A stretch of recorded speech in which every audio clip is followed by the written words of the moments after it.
The fluorescent lights of the Los Angeles Superior Court hummed overhead as 46-year-old Maria Esperanza Caballero walked through the courthouse doors for the last time as a convicted felon, her hands trembling not from fear, but from the surreal reality that after 28 years of imprisonment, she was finally free. The woman who entered the courtroom that Tuesday morning bore little resemblance to the frightened 18-year-old girl who had been dragged away in shackles nearly 3 decades earlier, her dark hair now streaked with premature gray, and her once bright eyes bearing the weight of years spent fighting a system that had branded her guilty of crimes she never committed. Maria clutched a worn manila envelope containing the DNA evidence that had finally vindicated her, evidence that proved beyond any doubt that she had been nowhere near the Southgate parking lot where a young couple had been attacked in 1995, but she felt no joy in her victory, only the profound emptiness of a woman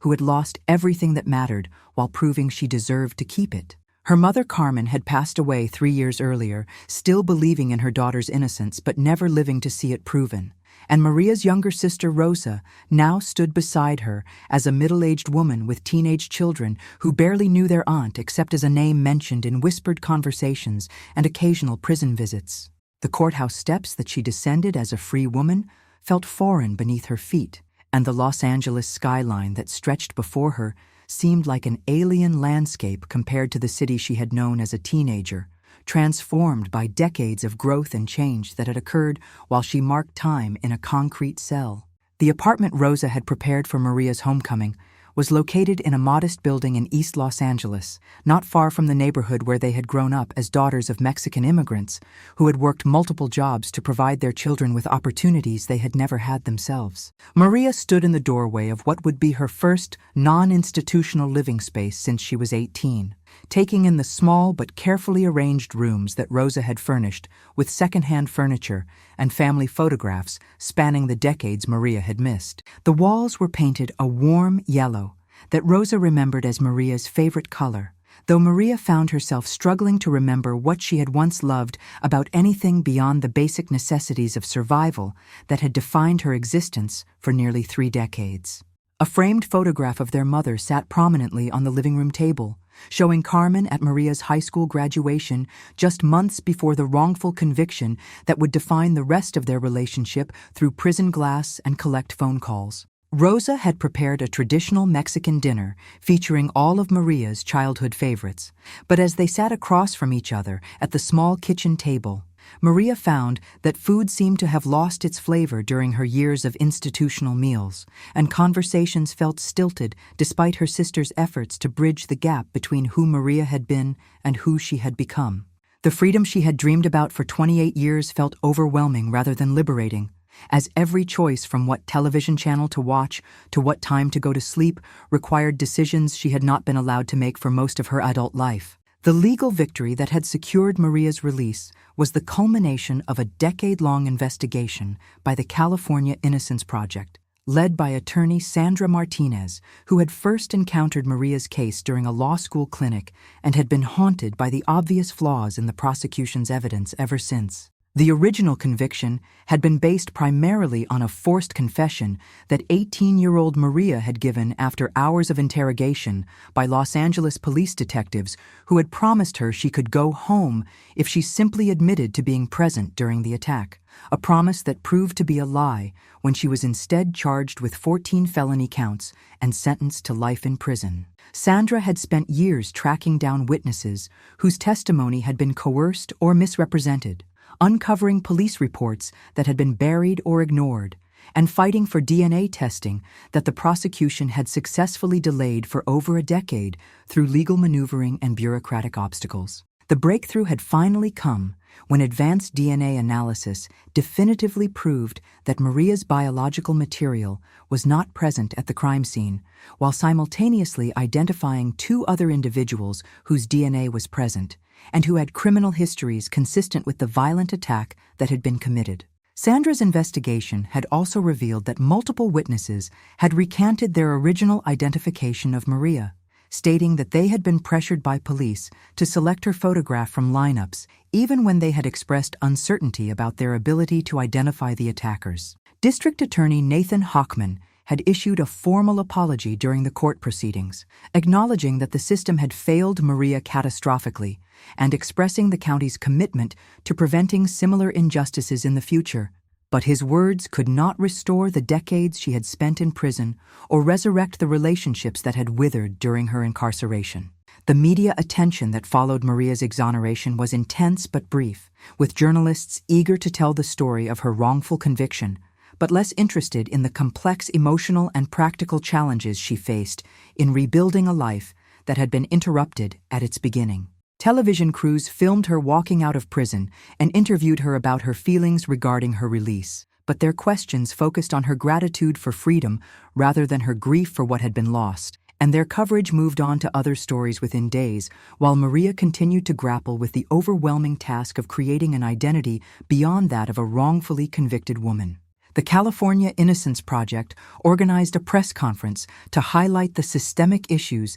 that had led to Maria's wrongful conviction, using her case to advocate for criminal justice reforms, including better training for police interrogators, improved standards for eyewitness identification procedures, and mandatory DNA testing for all violent crime convictions. But Maria found it difficult to serve as a symbol for broader change when she could barely navigate her own personal transition back to society. The financial compensation that Maria would eventually receive from Los Angeles County would provide security for her future. But no amount of money could purchase the experiences she had missed or restore the relationships that had been casualties of her wrongful incarceration. The settlement negotiations were handled by Sandra Martinez and other attorneys who specialized in wrongful conviction cases, but Maria found the process of putting a monetary value on her lost years to be both necessary and deeply disturbing, as it reduced the immeasurable impact of her suffering to spreadsheets and actuarial calculations. The most devastating aspect of Maria's homecoming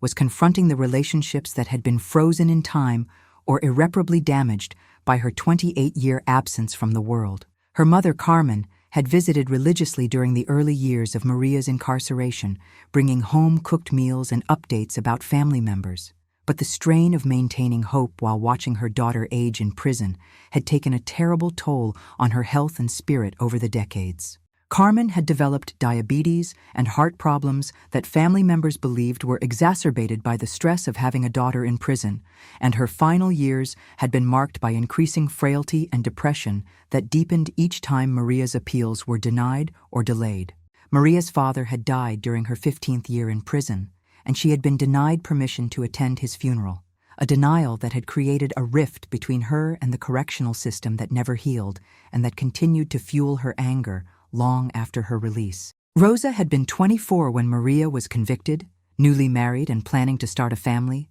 but she had spent the next 28 years dividing her energy between her own life and supporting her imprisoned sister, attending court hearings, coordinating with attorneys, and visiting prison whenever possible, despite the emotional and financial costs involved. The impact on Rosa's marriage had been significant, with her husband initially supportive, but gradually becoming resentful of the time and resources devoted to Maria's case, and their relationship had survived but been permanently altered by the stress of having a family member wrongfully incarcerated. Extended family members had reacted differently to Maria's conviction and subsequent exoneration, with some having maintained faith in her innocence throughout the ordeal, while others had distanced themselves from the family to avoid the stigma associated with having a convicted felon in their midst. The practical challenges of re-entering society after 28 years of incarceration were overwhelming in ways that Maria had never anticipated during her years of dreaming about freedom. The technology that surrounded daily life in 2023 was completely foreign to someone whose last experience with the outside world had been before the widespread adoption of the internet, smartphones, or digital payment systems, and simple tasks like using an ATM or navigating public transportation required learning entirely new skills. Rosa spent hours teaching Maria how to use a cell phone and helping her create the various online accounts that modern life required. But the learning curve was steep and often frustrating for someone who had missed decades of gradual technological advancement. Employment opportunities for a 46-year-old woman with no work experience outside of prison jobs were extremely limited, and the gap in her resume created additional barriers, even though her wrongful conviction should theoretically have eliminated concerns about her character or reliability. Social interactions were equally challenging, as Maria found herself unable to relate to conversations about popular culture, current events, or life experiences that had occurred during her incarceration, leaving her feeling isolated even in groups of people who were trying to be welcoming and supportive. Medical care was another area where Maria needed extensive support, as she had chronic health problems that had developed during her incarceration and had received only minimal treatment in the prison medical system, requiring her to navigate insurance systems and healthcare networks that were completely unfamiliar to her. Mental health services were essential but difficult to access, as few therapists had experience working with wrongfully convicted individuals who faced unique psychological challenges different from those of typical former inmates or crime victims. The dreams that had sustained Maria during her darkest years in prison now seemed cruelly irrelevant to her reality as a middle-aged woman starting over with no foundation beyond her sister's love and support. She had fantasized about reuniting with her high school boyfriend,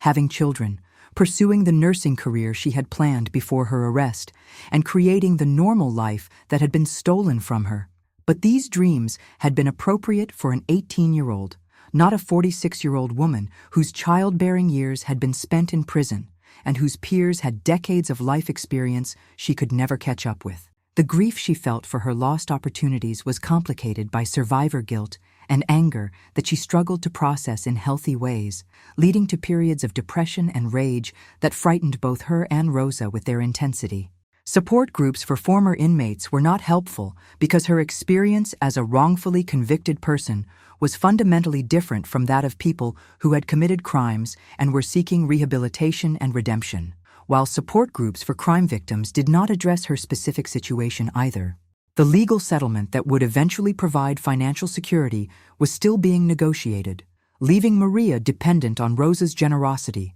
and uncertain about her long-term ability to support herself independently, a situation that created additional stress and feelings of inadequacy for someone who had been completely self-reliant before her arrest. The attention from activists and advocates who wanted to use her story to promote criminal justice reform was well-intentioned but often felt exploitative to Maria, who wanted to focus on her own healing rather than serving as a symbol for broader social change. Religious faith, which had sustained many inmates through difficult circumstances, had become complicated for Maria, who struggled to reconcile her belief in divine justice with the experience of spending her prime years suffering for crimes she did not commit, while the actual perpetrators remained free for most of that time. The apartment that Rosa had prepared felt simultaneously like sanctuary and prison as Maria struggled to adapt to making even the most basic decisions about how to spend her time without the rigid structure that had governed every moment of her life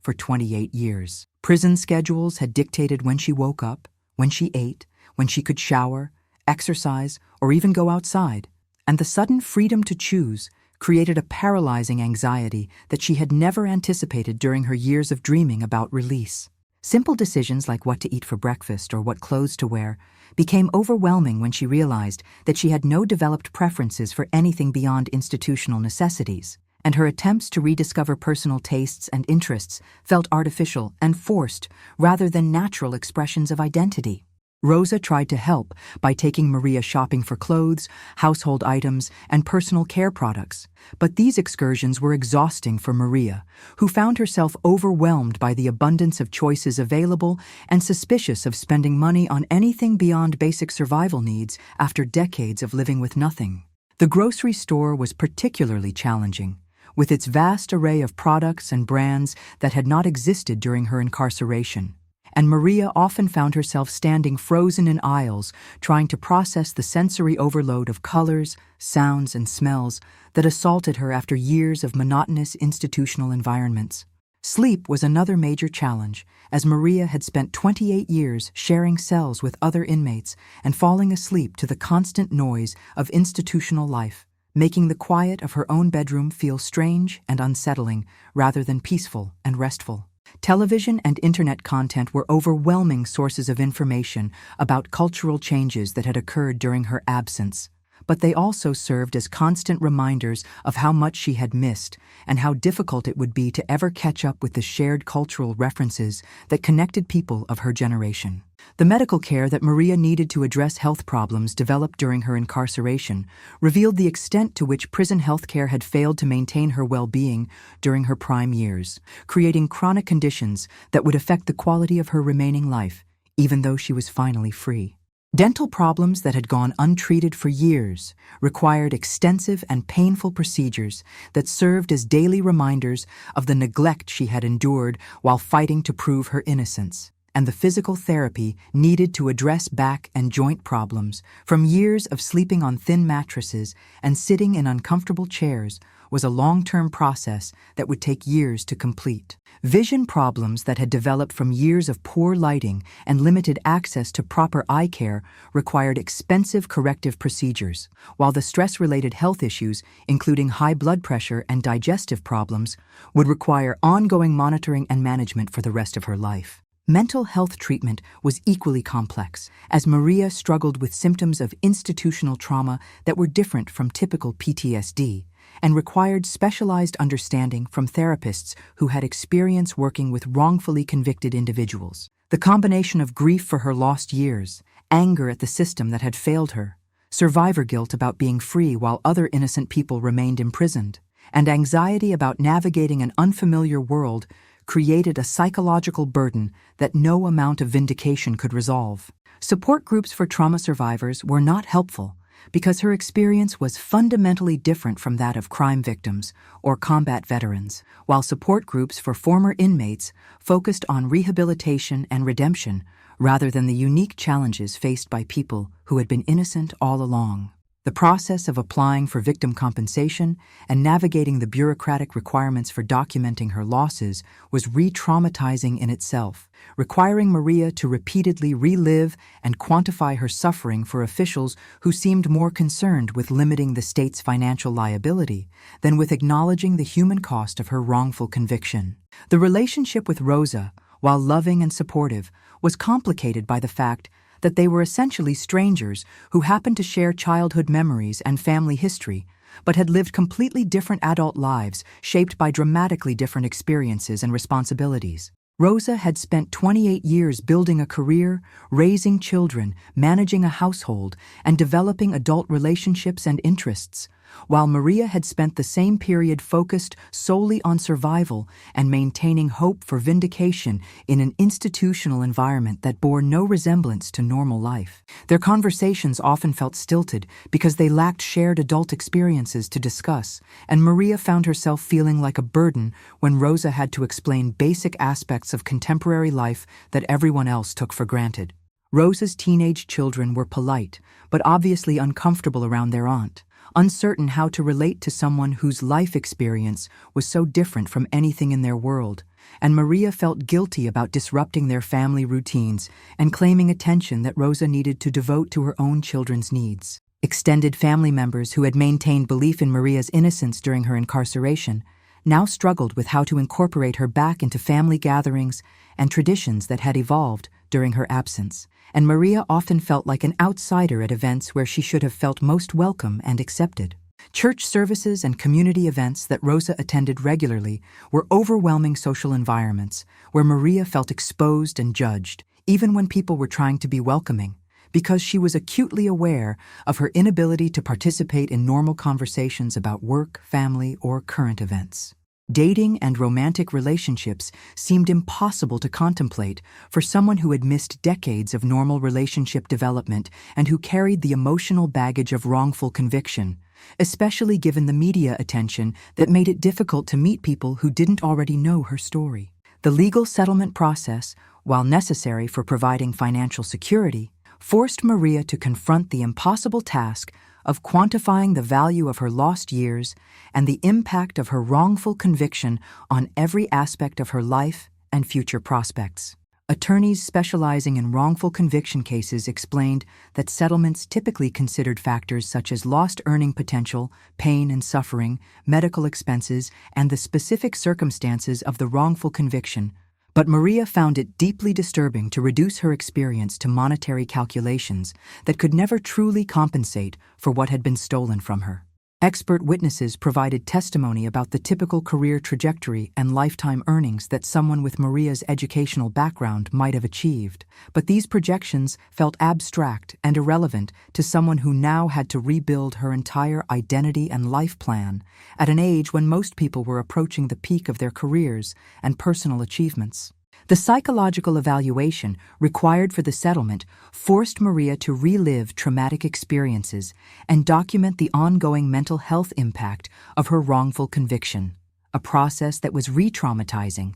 and that reinforced her sense of being defined primarily by what had been done to her rather than by her own choices and achievements. The time frame for reaching a settlement was uncertain and could take years to resolve, leaving Maria in a state of financial limbo where she was dependent on Rosa's support and unable to make long-term plans for housing, healthcare, or other major life decisions. Media attention related to the settlement negotiations created additional pressure and scrutiny that Maria found intrusive and exploitative, as journalists and commentators debated the appropriate amount of compensation for her suffering without understanding the personal cost of having her private trauma become a matter of public discussion. The settlement would likely be the largest ever awarded in Los Angeles County for a wrongful conviction, but Maria found no satisfaction in this distinction, as it represented acknowledgement of the magnitude of injustice she had suffered rather than any genuine restoration of what had been lost. The investigation that had proven Maria's innocence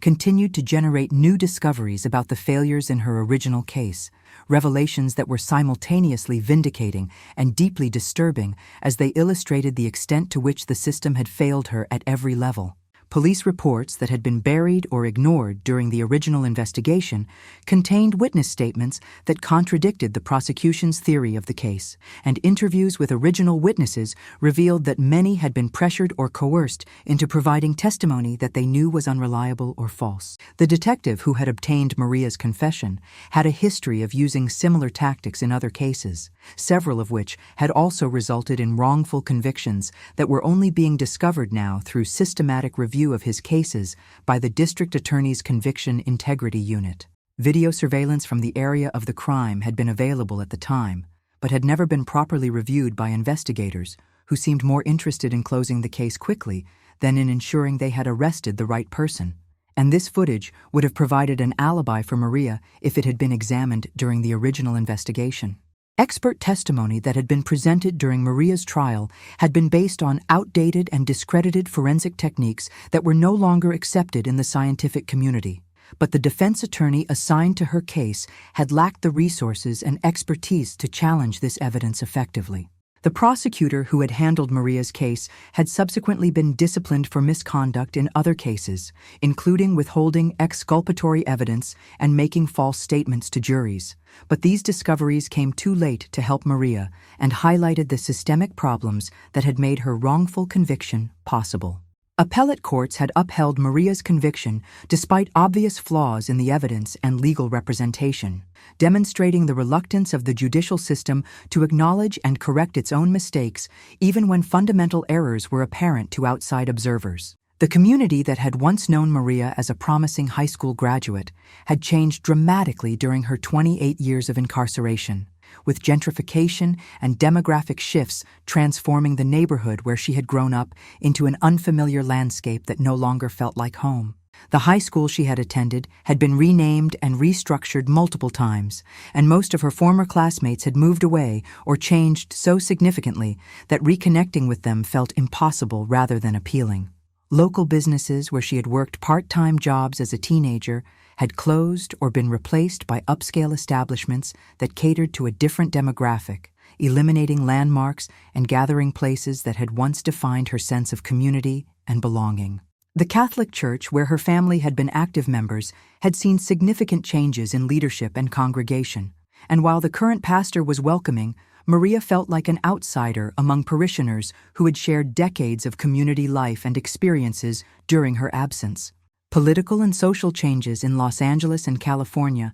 had also transformed the environment in ways that made Maria feel disconnected from civic life and uncertain about how to engage with issues and debates that had evolved during her incarceration. Cultural changes within the Latino community, including language use, traditions, and generational differences, had evolved in ways that made Maria feel disconnected from her own ethnic and cultural identity, as if she belonged to a different era rather than being a contemporary member of her community. The technology gap that affected all aspects of daily life was particularly pronounced in community interactions, where social media, online organizing, and digital communication had become primary ways of staying connected and informed about local issues and events. The realization that freedom could not restore what had been stolen became more profound with each passing month, as Maria struggled to create meaning and purpose in a life that felt fundamentally incomplete despite her legal vindication. The dreams that had sustained her through 28 years of imprisonment now seemed like cruel fantasies that belonged to a different person living in a different time, and she found herself grieving not only for the years she had lost, but also for the future she had imagined during those years that was no longer possible to achieve. The biological clock that had defined her hopes for motherhood had expired during her incarceration, leaving her to confront the reality that she would never experience pregnancy, childbirth, or raising children during the developmental years when she could have provided them with youthful energy and long-term stability. Professional goals that had once motivated her academic achievements and career planning were no longer realistic for someone entering the workforce at 46 with no relevant experience, forcing her to reconsider what success and achievement could mean for someone starting over at an age when most people were thinking about retirement planning. Romantic relationships that might have provided companionship and emotional support seemed impossible to pursue when potential partners would inevitably be influenced by her story and status as a wrongfully convicted person, making it difficult to form connections based on mutual compatibility rather than curiosity or pity about her experience. The settlement money that would eventually provide financial security could not purchase the social connections, cultural knowledge, and life experiences that her peers had accumulated during their 20s, 30s, and early 40s, leaving her wealthy but isolated in ways that money could not address. The psychological impact of recognizing that vindication was not the same as restoration created a new type of trauma that was different from but equally devastating as the original injustice of her wrongful conviction. Therapy sessions with mental health professionals who specialized in trauma recovery helped Maria understand that her grief for her lost life was a normal and necessary process, but this knowledge did not diminish the intensity of her pain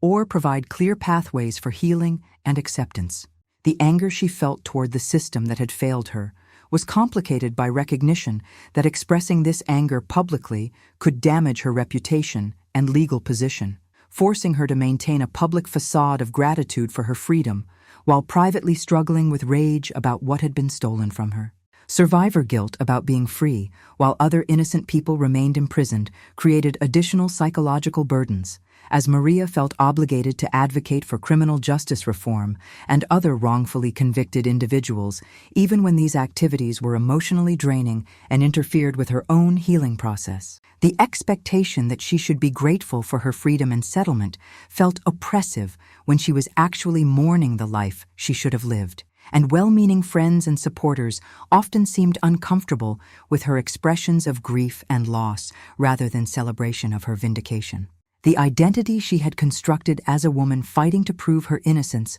no longer applied to her circumstances as a free but damaged person trying to create a new sense of self and purpose, leaving her feeling lost and undefined in ways that were disorienting and frightening. The financial settlement that Maria eventually received from Los Angeles County was substantial enough to provide security for the rest of her life, but the process of managing this money created new challenges and responsibilities that she felt unprepared to handle after decades of having no financial decisions to make. Investment advisors and financial planners who specialized in working with lawsuit settlements offered various strategies for preserving and growing her wealth, but their advice often assumed knowledge and goals that did not match Maria's experience or priorities as someone who had never had the opportunity to develop normal relationships with money and material possessions. The temptation to spend money impulsively on experiences and items she had been denied during her incarceration was strong, but financial counselors warned that such spending could quickly deplete even a large settlement if not managed carefully, creating pressure to make rational decisions about money when her emotional relationship with material goods was still developing. Real estate purchases that could have provided stability and investment returns required knowledge about markets, neighborhoods, and maintenance responsibilities that Maria had never had opportunities to develop, making her dependent on advisors whose interests might not always align with her own best interests. The psychological impact of suddenly having substantial wealth after a lifetime of institutional poverty was disorienting and sometimes guilt-inducing, especially when she considered other wrongfully convicted people who had not received adequate compensation for their suffering. Estate planning and will preparation forced Maria to confront questions about inheritance and legacy when she had no children or close family members besides Rosa, creating additional emotional complexity around decisions that most people make gradually over decades of adult life. The question of how to spend her remaining years became increasingly urgent as Maria recognized that time lost to wrongful conviction could never be recovered, and that her window for creating meaningful experiences and relationships was limited by her age and health status. Travel opportunities that she had dreamed about during her incarceration felt less appealing when she realized that she would be experiencing them alone, and that the memories she created would have no one to share them with in her daily life. Educational pursuits that had once seemed important now felt like poor investments of her limited time when she could not build careers or apply new knowledge in ways that would benefit others or provide long-term satisfaction. Volunteer work and charitable activities provided some sense of purpose, but often felt inadequate as primary sources of meaning for someone who had missed decades of the relationship building and achievement that typically define successful adult lives. Physical fitness and health improvement goals were important for maximizing her remaining years, but served as constant reminders of the damage that had been done to her body during decades of poor nutrition, limited exercise, and inadequate medical care in prison. The possibility of writing a book or participating in documentary projects about her experience offered potential income and purpose, but also required reliving traumatic experiences and exposing her private pain to public scrutiny that might interfere with her healing process. The search for purpose and meaning in her remaining years was complicated by the recognition that most people her age had spent decades building careers, relationships, and identities that provided frameworks for understanding their place in the world, while Maria was starting from scratch with limited time and energy to create the foundation that most people established during their 20s and 30s. The legacy that Maria would leave from her experience was primarily defined by the legal and policy changes that resulted from her case rather than by personal achievements or relationships that she had created during her lifetime, a realization that felt both important and insufficient as a measure of a life's value. The improvements in police training, prosecutorial standards, and compensation laws that resulted from her case, and others like it, would benefit future exonerees and potentially prevent some wrongful convictions. But these achievements felt abstract compared to the personal relationships and experiences that had been stolen from her during her prime years. The settlement money that would remain after her death would likely be donated to organizations that supported criminal justice reform and assistance for exonerees, providing a financial legacy that honored her experience but could not restore the family relationships and personal achievements that typically survive someone's death. The media coverage and academic attention that her case had generated would continue to serve as educational tools for law students,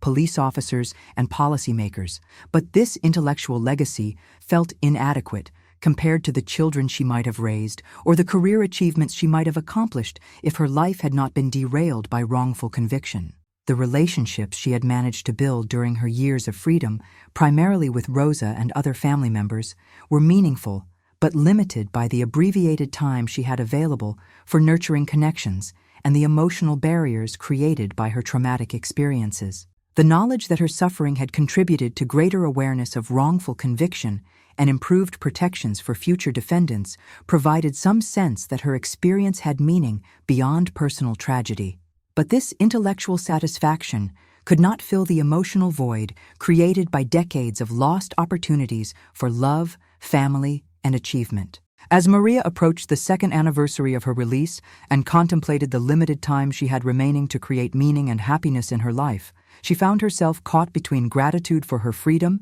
and vindication, and profound grief for everything that could never be restored, a complex emotional reality that no amount of legal victory or financial compensation could fully resolve. She had begun working with a therapist who specialized in helping exonerees navigate the unique challenges of rebuilding lives after wrongful conviction, and these sessions provided some comfort even though they could not solve the fundamental problem of time that could never be recovered. Maria had also started volunteering with the California Innocence Project, helping other wrongfully convicted individuals prepare for their own transitions back to society, work that gave her a sense of purpose while also connecting her with people who understood her experience in ways that well-meaning family and friends could not. The small apartment that had initially felt overwhelming now provided a sanctuary where Maria could control her environment and make choices at her own pace, though she continued to struggle with decisions that most people made automatically